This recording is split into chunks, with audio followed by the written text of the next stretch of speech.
ये कहानी है चीन के दो नौजवानों की जिन्होंने अमेरिका जैसे सुपर पावर को भी सर पकड़ने पर मजबूर कर दिया।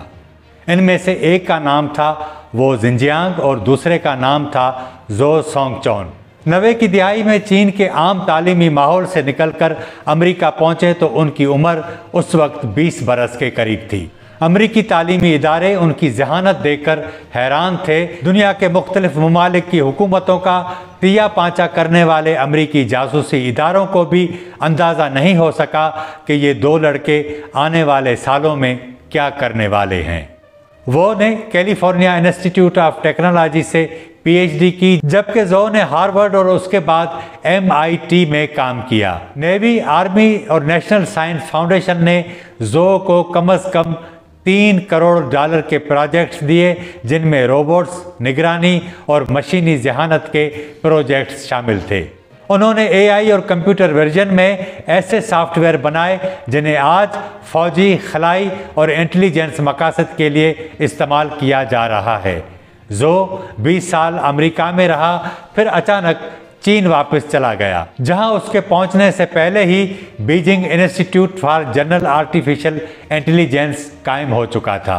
इस इदारे के क़याम का मकसद चीन को AI की जंग में बरतरी दिलाना था। उसने खुद कहा, AI हमारे दौर का एटम बम है। चीन इसे सिर्फ तहकीक के लिए नहीं बल्कि पावर, कंट्रोल और अजारादारी के लिए इस्तेमाल करेगा। चीन ने 2021 में next generation artificial intelligence development plan के तहत $150 अरब से ज़ायद की सरमायाकारी का मंसूबा बनाया और अब तक ये रकम कहीं ज़्यादा बढ़ चुकी है। चीन के नए AI प्लस मॉडल का मतलब ज़िंदगी के हर शोबे में आर्टिफिशियल इंटेलिजेंस को शामिल करना है, जिनमें AI प्लस रोबोट, शहरी सर्विसेज, सिक्योरिटी, इंडस्ट्री, ऑटोमेटिक गाड़ियाँ, सर्विलेंस, नकलो हमल का control, Haber computing, data mining, चेहरा शनासी, आवाज़ से अहकामात, ऐनक की तरह स्मार्ट गिलासेस जो मजमे में मतलूब शख्स की शनाख्त, रिकॉर्डिंग और कंट्रोल में मदद कर सकता है। ये तमाम निज़ाम एक डिजिटल लेवियाथिन की तरह एक ऐसा डेटा सेंटर तश्कील दे रहा है जो आवाम की सरगर्मियों का लम्हा ब लम्हा रिकॉर्ड रखेगा। आपके जहन में ये बात आ रही होगी कि डिजिटल लेवियाथिन आखिर है क्या। ये मशहूर फ़लसफ़ी थॉमस हॉब्स की किताब लेवियाथिन जो 1651 में लिखी गई उससे लिया गया है। लेवियाथिन का मतलब है एक ऐसी रियासत जो ताकत के ज़रिए लोगों पर मुकम्मल कंट्रोल करे। डिजिटल लेवियाथिन अब नई दुनिया की एक नई इस्तिलाह है जो AI टेक्नोलॉजी, सर्विलेंस और डेटा के ज़रिए अपनी आवाम के ख़यालात और सरगर्मियों पर मुकम्मल कंट्रोल हासिल करेगी। ये अवामी आज़ादियों को खौफ, नज़्म ज़ब्त और कौमी मुफाद के नाम पर महदूद करती है। इसे सादा अल्फाज में डिजिटल आमरीत कहा जा सकता है, जहां रियासत एक द्यो हैकल मखलूक की तरह हर जगह मौजूद होती है मगर आँखों से नज़र नहीं आती। ये सब कुछ चीन तक महदूद नहीं रहेगा। दुनिया पर कंट्रोल हासिल करने की इब्तदा हो चुकी है। अमेरिकी मैगजीन न्यूज़ वीक ने मई 2025 में एक खुसूसी रिपोर्ट शाया की है जिसे पढ़कर वाज़ेह होता है कि चीन की AI में बढ़ती अजारादारी से अमेरिकी अशराफिया शदीद परेशान हो चुकी है। बात यहाँ तक पहुँच गई है कि वो बरमला ये एतराफ़ कर रहे हैं कि हम पीछे रह गए। चीन इस दौड़ में इतना आगे निकल चुका है कि शायद अमेरिका उसे कभी पकड़ सके।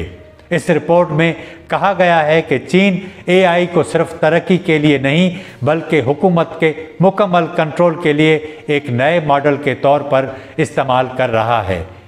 तारीख हमें बताती है कि टेक्नोलॉजी की बरतरी हमेशा ताकत की सियासत को बदल देती है। लेकिन हम कहाँ खड़े हैं? जापान ने 19वीं सदी में मगरब से टेक्नोलॉजी हासिल करके रूस और चीन को शिकस्त दी थी। जर्मनी ने सनती इनकलाब के जरिए यूरोप को चैलेंज किया। वैसे ही आज चीन अमेरिका से सीखी हुई टेक्नोलॉजी को अमेरिका के खिलाफ हथियार के तौर पर इस्तेमाल कर रहा है। वो और जो अब सिर्फ साइंसदान नहीं, वो AI जंग के जर्नेल हैं और ये जंग बंदूकों से नहीं बल्कि एल्गोरिदम से लड़ी जा रही है। वो दो चीनी नौजवान जिनकी जहानत पर अमेरिकी मर मिटे थे, वो उन्हीं की टेक्नोलॉजी, दौलत और वसाइल हासिल करके वापस अपने वतन आ गए। अमेरिकी न कह सकते हैं और न सह सकते हैं सवाए सरकारी कमेटियों के इजलासों के। लेकिन हम दूल्हे शाह के चूहे एआई के इस दौर में भी हमारी अक्सरियत पेट घटाने के लिए पीरों के पास तावीज़ लिखवाने चली जाती है। हमारा क्या बनेगा, क्योंकि यही निज़ाम इस मुल्क की अशराफिया को सूट करता है। कमेंट सेक्शन में अपनी राय का इज़हार ज़रूर करें।